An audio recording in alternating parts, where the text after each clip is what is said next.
In front of 200 guests, my sister slapped me at her wedding, all because I refused to give up my penthouse. But she didn't know someone important was watching everything. At my sister's lavish wedding, my parents insisted that I give up my penthouse for their new family. Mom exclaimed, "Selfish children don't deserve success." Dad added, "Your sister's children need real homes." Sister scoffed, finally getting what I've always deserved. When I declined, she struck me harshly in front of 200 people. Everyone began laughing. I did not cry. I picked the revenge that would permanently silence them. The champagne flute trembled in my palm as I saw my sister Sabrina glide across the marble floor of the Ritz-Carlton's large ballroom, her custom Vera Wang gown trailing behind her like liquid silk. 200 people had arrived to see her fairy tale wedding to Derek, a brilliant investment banker she met only 8 months before. I couldn't help but notice the irony that she was marrying for money while wanting me. I'm Vivian, 32 years old, and I've worked my ass hard to be where I am now. While Sabrina was busy playing house with several lovers in her 20s, I was pulling all-nighters in law school and working 7 zero-hour weeks at a top Manhattan firm. 5 years ago, I took the biggest risk of my life by establishing my own firm, focusing on business litigation. It paid off spectacularly. Last year, I concluded a settlement that allowed me to acquire a penthouse overlooking Central Park, which everyone now claimed belonged to them. Vivian, darling, you look absolutely radiant. My mother Diane approached with her typical phony smile, which she saved for when she wanted something. Her silver hair was precisely coiffed, and she wore a navy dress that likely cost more than most people's rent. "We need to have a little family chat." My stomach sank. Family conversations in the Morrison household were never good news. "Mom, it's Sabrina's wedding day. Can't whatever this is wait?" "Actually, no." My father Robert appeared beside her, his expression harsh. At 58, Dad still commanded attention in his fitted tuxedo, but his eyes bore the unmistakable disappointment that had haunted me since boyhood. "We've been discussing your living situation." "My living situation?" I sat down with my champagne and realized I needed both hands free. "What about my living situation?" "Well, honey," Mom's voice took on that sickeningly lovely tone, "you know how Sabrina and Derek are starting their family? They're going to need more space than that tiny apartment Derek has been renting." I blinked. "They're not even pregnant yet, Mom, but they will be soon." Sabrina's voice echoed over the little circle as she joined us, her new husband's arm around her waist. At 28, she was certainly attractive with auburn hair and green eyes, but her expression was calculated and it made my skin crawl. "We're planning to start trying right away." "Congratulations," I murmured cautiously. "I'm sure you'll find a lovely place to raise your family." "We already have," Sabrina replied, her smile bright. "We want your penthouse." The words struck me like a physical blow. "Excuse me?" "Now, Vivian, before you get all defensive," Dad jumped in, his voice taking on that patronizing tone he used when he thought he was being reasonable. "Think about this logically. You're a single woman. You don't need all that space. Sabrina and Derek, on the other hand, are starting a family. They need room for children, for their future. You want me to give up my home?" I couldn't believe what I was hearing. The home I worked for years to afford. "Not give up," Mom hastily corrected. "Trade. You could take Derek's apartment. It's perfectly adequate for one person." "A 600-feet studio in Queens?" I asked frankly. "You want me to trade my 3-bedroom penthouse on the Upper West Side for a studio apartment in Queens?" "Vivian, don't be so dramatic," Sabrina urged. "It's not like you even use all that space. What do you need 3 bedrooms for? You don't even have a boyfriend." The comment stung just as she had intended. Sabrina had always been the ideal child, the one who could do no wrong in our parents' eyes. They hailed her bold for dropping out of college to find herself. They referred to her career and relationship changes as exploring her options. When I graduated summa cum laude from law school, they were concerned that I had worked too hard. "I need those bedrooms because it's my home," I responded, my voice rising slightly. "I earned it, I paid for it, and I'm not giving it up." "Vivian Elizabeth Morrison," Mom's voice became harsh. "That is incredibly selfish. Family comes first. Always family." I laughed cruelly. "Have any of you ever treated me like family? When I needed help preparing for the bar test, you said I was being antisocial. When I established my own business and struggled, you accused me of being careless. When I finally succeeded, you pretended it was an accident." "That's not true," Dad said. However, his voice lacked conviction. "Isn't it? When was the last time any of you inquired about my life, career, and happiness? But as soon as I have anything you desire, I'm back with my family." Sabrina came forward, her face red with rage. "You know what your problem is, Vivian. You've always been jealous of me. You can't stand that I'm getting married, that I'm going to have the family you'll never have. I'm not jealous of you, Sabrina. I'm disappointed in you." Disappointed? She laughed harshly. Are you disappointed in me? I'm the one getting married, and I'll be the one to give mom and dad grandkids. What have you done besides make money? I've built a life, I said gently. I've worked hard for everything I have. I've never asked any of you for anything. Well, now we're asking something of you, Dad stated firmly. Your sister needs that penthouse more than you do. It's time you did something for your family instead of just yourself. Robert's right, Mom said, raising her voice. Selfish children don't deserve success. You've had everything handed to you, and now you won't even help your own sister. The accusation was so ludicrous that I nearly laughed. Handed to me? I worked 3 jobs to pay for law school. I lived on ramen noodles for 2 years while building my practice. I've never asked you for a dime. Your sister's kids need real homes, Dad said loudly across the ballroom, causing several nearby visitors to turn and stare. Not some cramped apartment. They deserve better. They're not even conceived yet, I protested. But I knew I was losing this battle. My family was always brilliant at making me feel bad about my accomplishments. Sabrina moved closer, her voice low and nasty. You know what, Vivian? I'm done pretending to care about your feelings. I've always known I was the better daughter. I'm prettier, I'm more likable. I'm the one who makes mom and dad proud. And now I'm finally getting what I've always deserved. The words hung in the air between us, posing a challenge. Around us, wedding guests began to gather, sensing drama. Some were openly staring now, their discussions dying as they concentrated on our family argument. What do you always deserve? I said softly. And what exactly is that, Sabrina? Everything, she replied simply. The penthouse, the respect, the life you've been hoarding for yourself. I deserve it all, and I'm finally going to get it. Over my dead body. The slap came so fast that I didn't see it coming. Sabrina's fingers hit my cheek with a piercing snap that rang across the ballroom. For a brief while, the sound appeared to stop. 200 guests fell silent, their discussion breaking in mid-sentence as they turned to watch the sight unfold in front of them. Then the laughter began. It started with a few scattered giggles from Sabrina's friends, who had always looked down on me for being too serious and focused on work. But it spread like wildfire among the audience. Guests who did not know me were laughing, pointing, and muttering behind their hands. Did you see that? She actually slapped her. About time someone put Vivian in her place. I always knew she was stuck up. My cheek burned, but I did not cry. I would not offer them satisfaction. Instead, I stood there feeling the pressure of 200 pairs of eyes on me, listening to their laughing whispered comments and judgment. Sabrina smiled triumphantly. Maybe now you'll start acting like a real sister. Mom and Dad stood behind her, not apologizing for their daughter's actions, nor protecting me.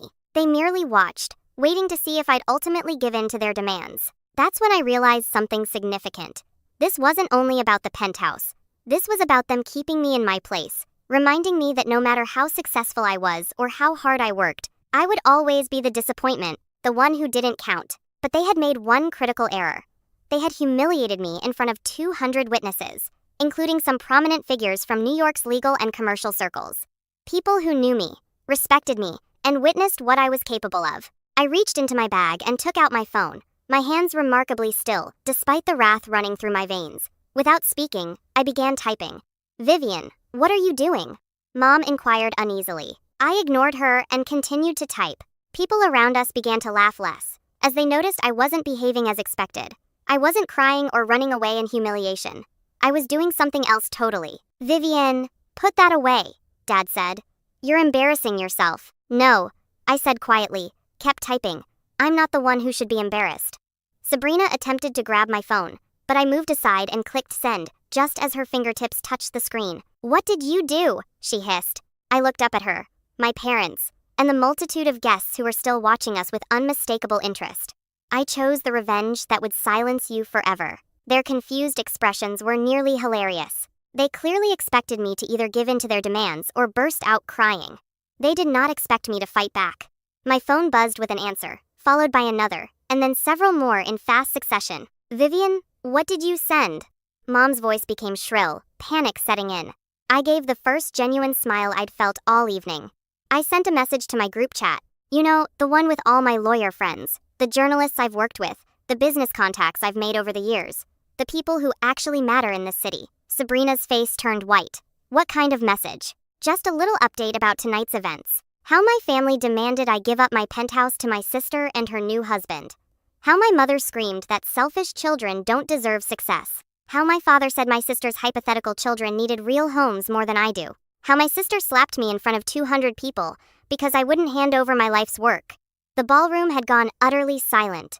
Even the string quartet had ceased performing. I also mentioned how everyone laughed when I was assaulted. I said, my voice clearly audible over the hush, how amusing they found it that a successful woman was being put in her place by her family. Vivian, you need to delete that right now, Dad warned, his voice dangerously low. I shrugged. Delete what? The truth? Too late anyway. It's already been shared. You know how social media works, Dad. Once something's out there, it's out there forever. My phone was now continuously vibrating with messages of sympathy, fury on my behalf, and pleas for additional information. The story was spreading faster than I had expected. You vindictive! Sabrina screamed, her voice wavering slightly. No, Sabrina. I'm just done being your doormat. Derek, who had been mute during the argument, eventually spoke up. Vivian, maybe we can work something out. We didn't mean for things to go this far. I stared at him with pity. You married into the wrong family, Derek. You have no idea what you've gotten yourself into. What do you mean? He inquired, his tone betraying genuine confusion. I mean, your new wife and in-laws just made some very powerful enemies. Do you know who Judge Margaret Chen is? She was here tonight. She saw everything. She's already texted me expressing her disgust at your wife's behavior. Sabrina's face changed from white to green. Judge Chen was one of New York's most recognized judges, known for having no tolerance for entitled conduct. And David Rodriguez from the Times? He's been following me around all evening trying to get an interview about my latest case. He saw the whole thing. He's asking if I want to comment on how successful women are treated by their families. Vivian, stop, Mom urged. You're going to ruin Sabrina's wedding. Sabrina ruined her own wedding when she decided to assault me in front of 200 people. It was just a slap, Sabrina insisted. You're being dramatic. It was an assault, Sabrina. And it was witnessed by 200 people, including several lawyers, a judge, and apparently a reporter. You want to know what I deserve? I deserve not to be physically attacked by my own family. My telephone rang. I looked at the screen and smiled. Oh, this is interesting. It's Amanda Walsh from Walsh & Associates. You know, the law firm that handles high-profile reputation management cases? She's offering her services pro bono. Sabrina's face became drained of blood. In New York society, reputation management was synonymous with controversy, control, and if Amanda Walsh called, it meant the tale had already moved beyond my small circle. Vivian, please, Sabrina said, her voice barely above a whisper. I'm sorry. I didn't mean to hit you. I was just emotional. You're sorry? I chuckled, but it wasn't funny. You're sorry that there are consequences to your actions. You're sorry that you can't just take whatever you want from me without pushback. But you're not sorry for what you did. I am sorry, she insisted. I'll apologize publicly.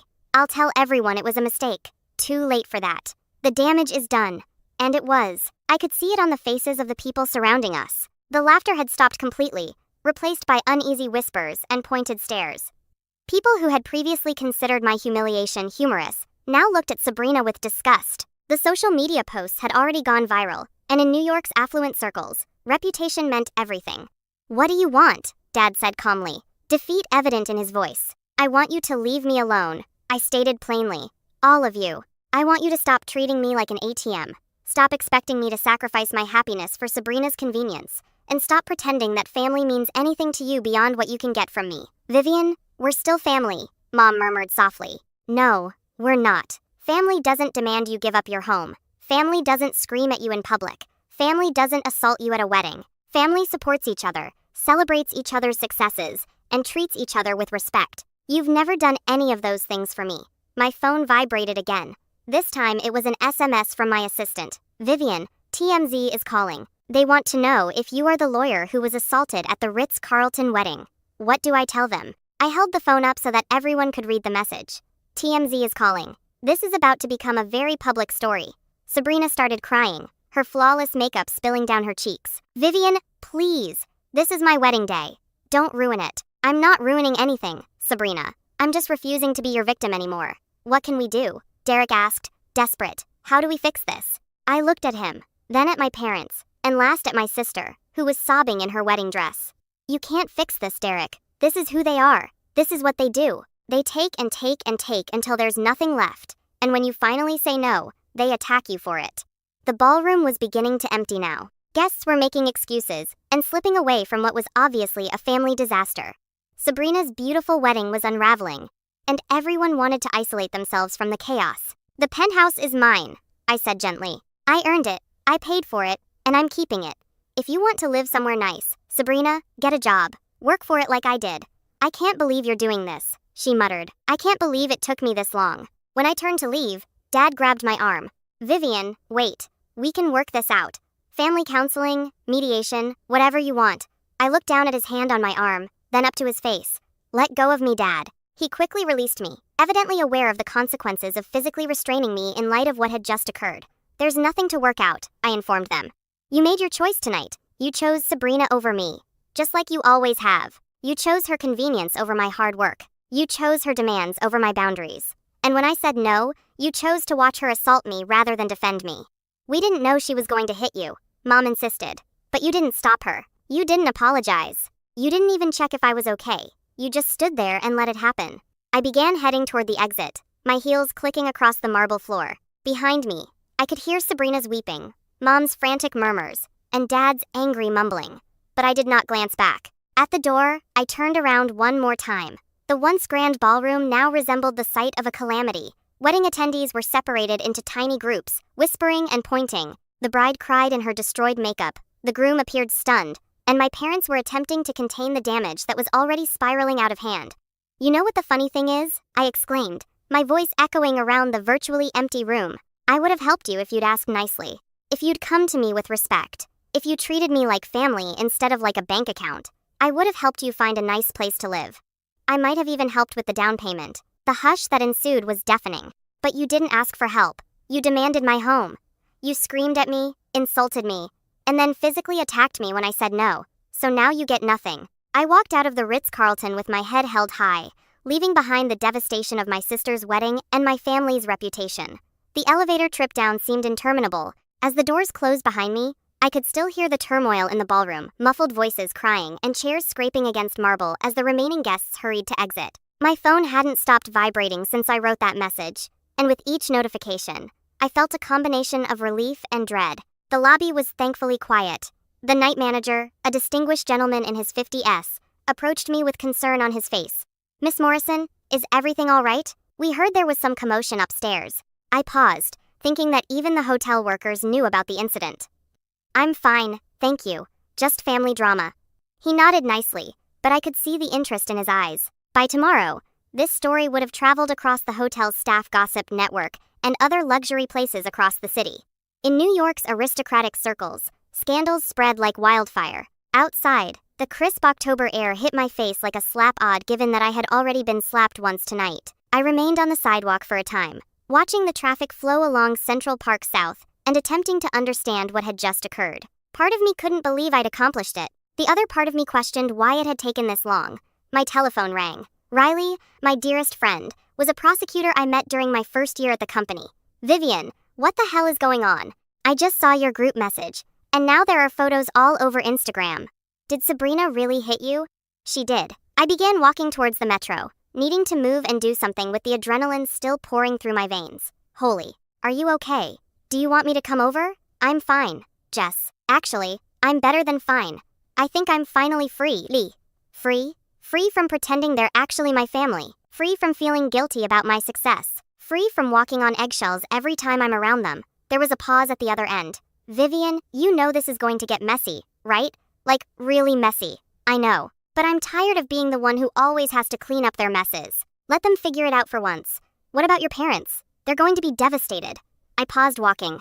Jess, they stood there and watched their daughter assault me in public. They demanded I give up my home for their golden child. They called me selfish for wanting to keep what I've worked for. When exactly am I supposed to start caring about their feelings? You're right, she replied gently. I'm sorry. I know how much family means to you. Family means everything to me. But they stopped being my family a long time ago. I was just too blind to see it. After hanging up with Riley, I chose to walk home rather than use the subway. I needed time to reflect, to comprehend what had just occurred and what was likely to happen next. The 40-block stroll from Midtown to my Upper West Side condo would allow me that time. As I went, my phone continued to vibrate with messages. Some were from coworkers who had attended the wedding and expressed their shock and support. Others were from pals who had seen the message circulate on social media.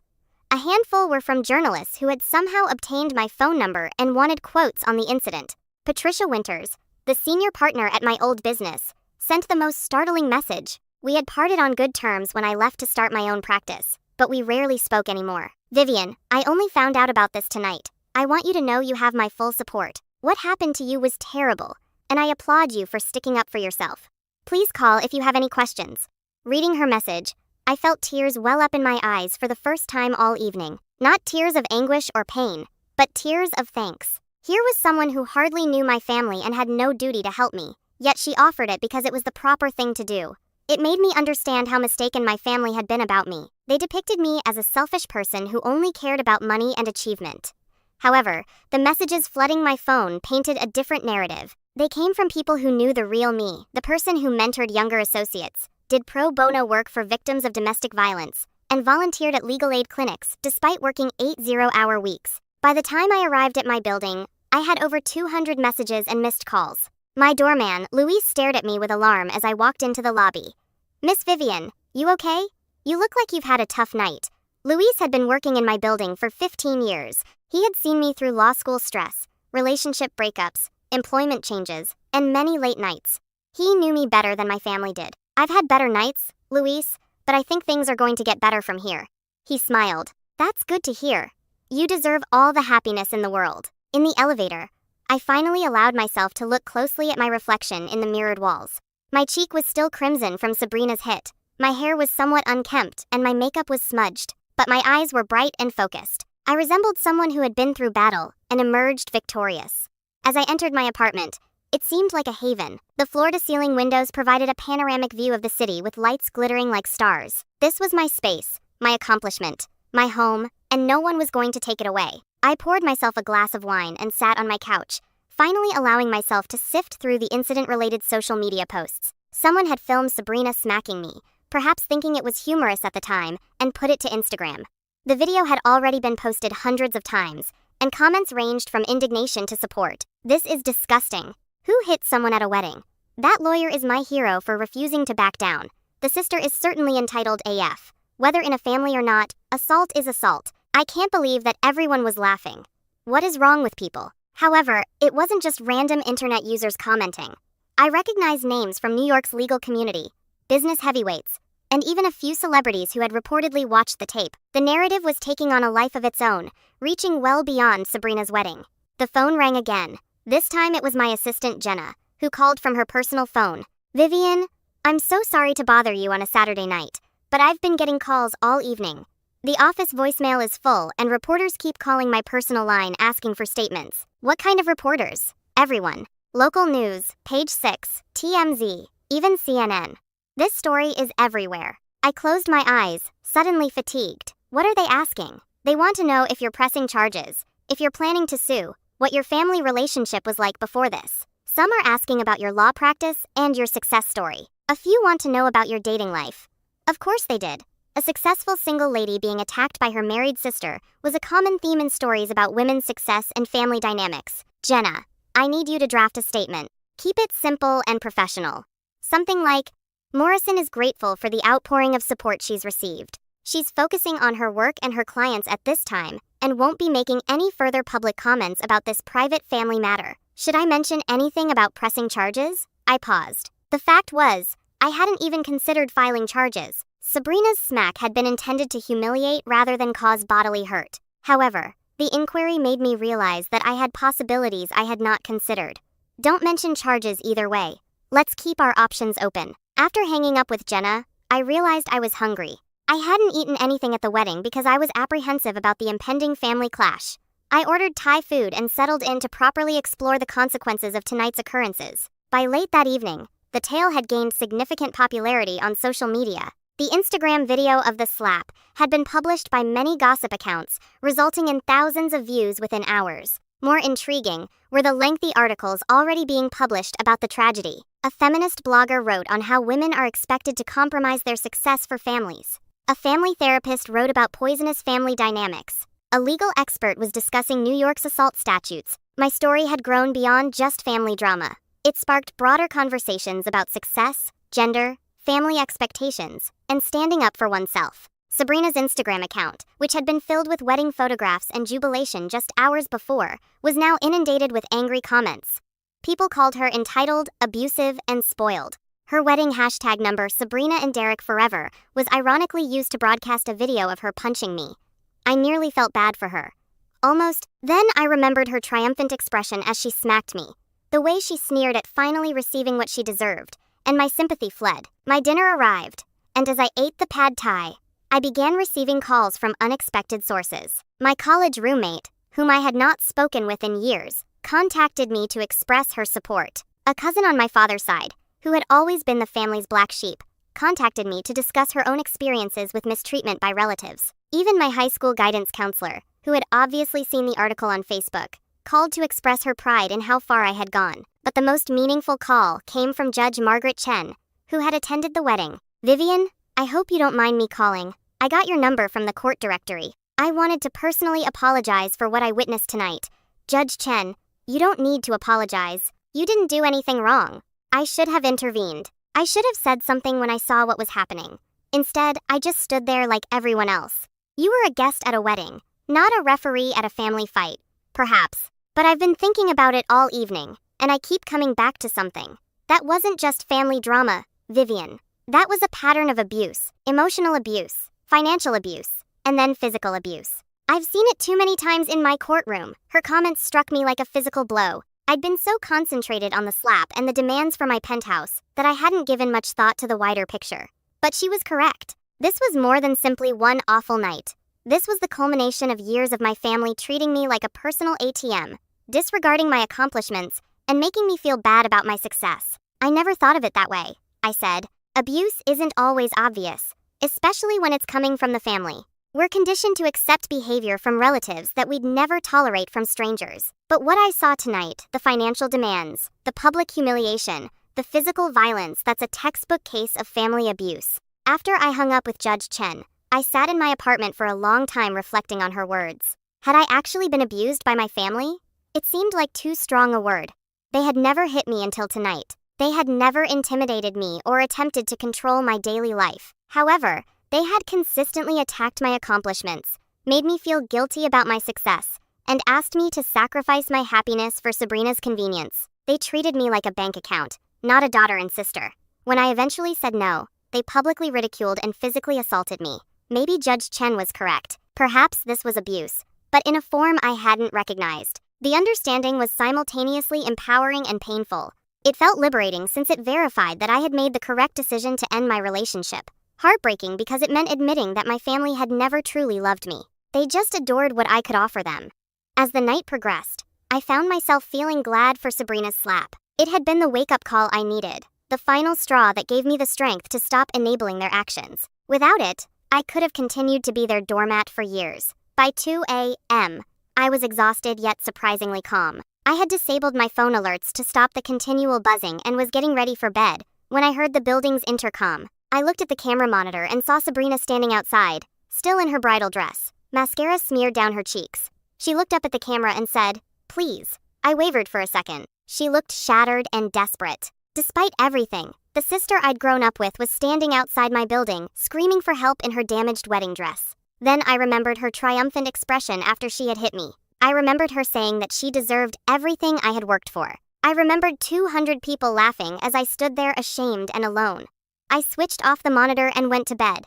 The story appeared on page 6 the next morning. "Lawyer, assaulted by sister at Ritz wedding," read the headline, which was accompanied by a photograph of Sabrina smacking me. The story described the entire affair, from my family's demands for my penthouse to the assault in front of 200 people. By lunchtime, it was trending on social media. The hashtags number Walsh wedding assault and number Derek family grief went viral, with thousands of people sharing their own tales of entitled family members and supporting my decision to fight back. That afternoon, Sabrina's new mother-in-law called to cancel her invitation to the family Christmas celebration. Derek's legal business conducted an internal investigation after many clients voiced worry about his involvement in the incident. Mom and Dad's country club membership has been quietly stopped awaiting review. The vengeance I chose was neither violent nor criminal. It was just the truth, enhanced by the power of social media and the relationships I had spent years cultivating. Sometimes the most devastating weapon is simply showing others who someone truly is. Sabrina called me a week later, crying and pleading with me to help them control the damage. She was sacked from her work at a boutique public relations agency when clients began canceling their contracts. Derek was about to undergo a professional ethics assessment. Their honeymoon was cut short when photographers began following them. Vivian, please, she sobbed into her phone.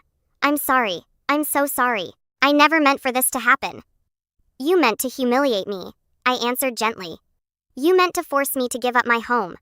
You meant to put me in my place in front of 200 people. The only thing you didn't mean was to face consequences for it. I'll do anything. I'll apologize publicly. I'll tell everyone I was wrong. Sabrina, stop. I was sitting in my penthouse, admiring the view of Central Park that I had fought so hard for. You can't apologize your way out of this. You can't take back what you did. And you can't force me to forgive you just because you're finally facing consequences. But we're family, she muttered. Family doesn't assault each other, Sabrina. Family doesn't demand sacrifices they're not willing to make themselves. Family doesn't laugh when one of their own is humiliated. I know I messed up, but please help me fix this. I can't fix this for you. This is something you have to live with. She hung up crying, and I never heard from her again. 6 months later, Sabrina and Derek got divorced. The stress of the incident, along with the financial strain of both losing their jobs, had ended their marriage before it had begun. Sabrina returned to live with our parents, who were experiencing their own social exile. Dad's business struggled as customers distanced themselves from the family, which had become associated with entitlement and selfishness. Meanwhile, my practice flourished. The attention, while initially unsettling, eventually worked in my favor.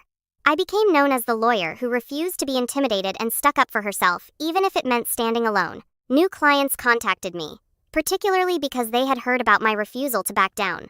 I never got my family back, but then I realized I hadn't truly had them to begin with. I had a group of people who regarded me as a resource to be used rather than a person to be appreciated. Naturally, I retained ownership of the penthouse. I eventually turned one of the extra bedrooms into a home office and the other into a guest room for my closest friends. The space Sabrina had stated I didn't need was filled by the relationships I formed with people who respected me for who I was rather than what I could provide them. Sometimes I wonder if I could have handled things differently, if there was a way to keep my boundaries while not hurting my family. But then I remember the sound of that slap booming throughout the ballroom, the laughing of 200 people, and Sabrina's triumphant expression when she thought she had won. I chose the revenge that would permanently silence them, and it worked. They never asked me for anything else. Even though it was unexpected, the silence was just what I had hoped for. In the end, I realized that sometimes the best revenge isn't getting back at someone. Sometimes it is simply refusing to let them get away with it. Sometimes it is standing up and saying, "No, you don't get to treat me like this anymore." And sometimes that's enough to shift everything.